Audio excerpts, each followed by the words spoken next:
Today I'm gonna show you how I did this dark fantasy inspired drawing with ink.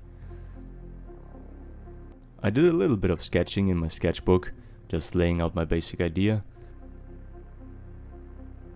Luckily I always have some reference nearby.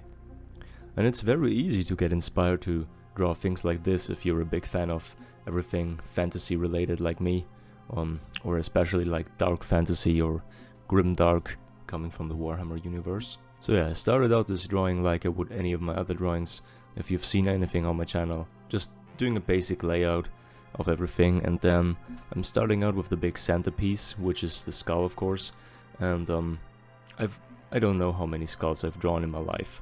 Have to be a lot. So that goes very easy. I think I didn't even need reference for the skull. But yeah, generally talking about reference, if you don't happen to have any trophies of animals hanging around in your house, well, you can always just use Dr. Google, which is going to be very specific anyways. Make sure you always use real images as your reference, not some drawings by other artists who might interpret things differently, who might see things differently. Always use real photographs when you do your sketching. And this drawing was just pure fun, just implementing everything that I think is cool and has these elements of swords. As you can see in my sketchbook, I experimented with a few different kinds of swords.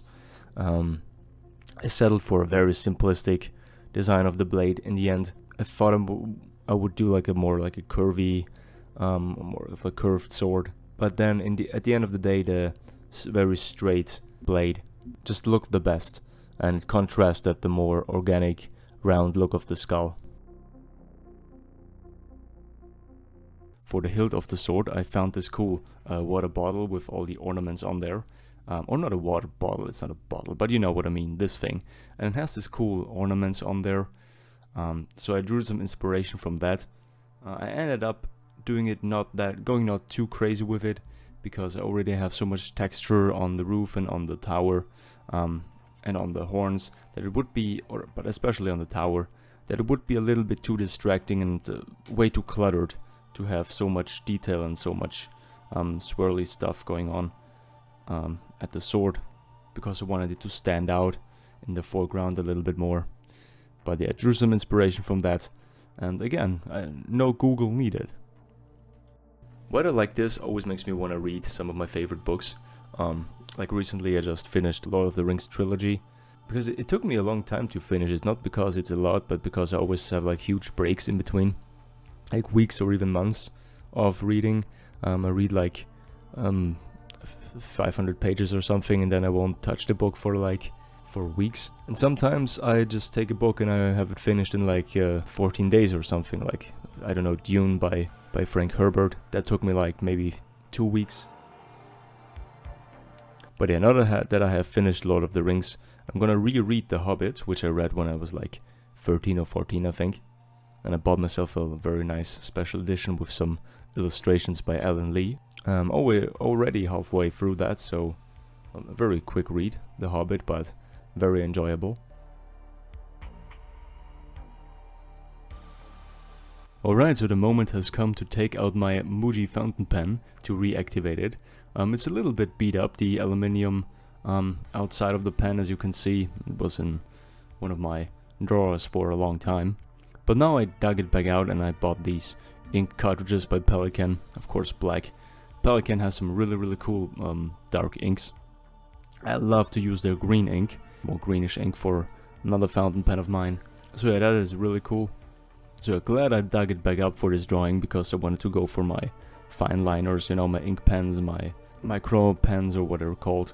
But I'm so glad that I dug up my old fountain pen for this. It really makes a difference, especially with the black Pelikan ink. It's just so much darker, and the lines are so much bolder. It's just generally so much more fun to draw with it, and you can get some better line variation with it when you adjust the pressure. So drawing with a fountain pen, I need to do that way more often. It's so much fun.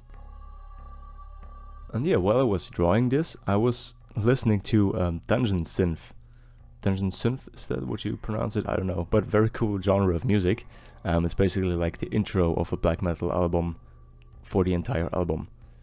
If you have no idea what I'm talking about, just type into YouTube dungeon synth and just click on something. It's very cool for reading fantasy, just to have it in the background, or having a tabletop game of Warhammer or Lord of the Rings, Battle for Middle-earth, the tabletop game, or playing Magic the Gathering, or just Dungeons and Dragons, of course, obviously. Yeah, something that also crossed my mind was that this design that I'm drawing right here, this dark fantasy thing that I have going on, and the whole composition of it, that would look cool as a tattoo, don't you think? I would like that. I mean, I don't know. Yeah, maybe I would like it on me. I mean, it's a little bit as a tattoo, you know, the skull and everything. I don't know, having skull tattoos. It's kind of like basic badass sort of stuff. Like, I can't think of anything better, but I'm like a badass, so I have a skull.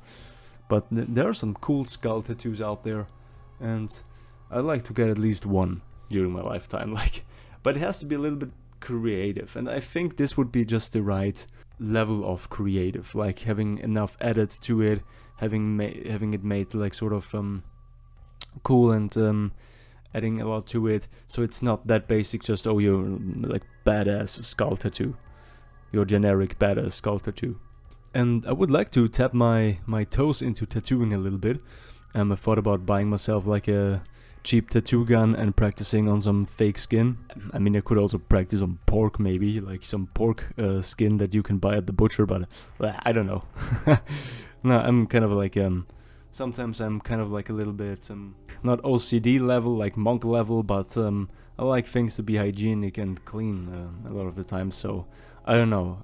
But this fake skin is probably also really expensive, so poor. If you know any substitute for pork hide or pork skin, whatever, that's not too expensive for practicing tattooing, let me know. I heard that you can also tattoo like an orange or like some sort of melon, maybe, but yeah.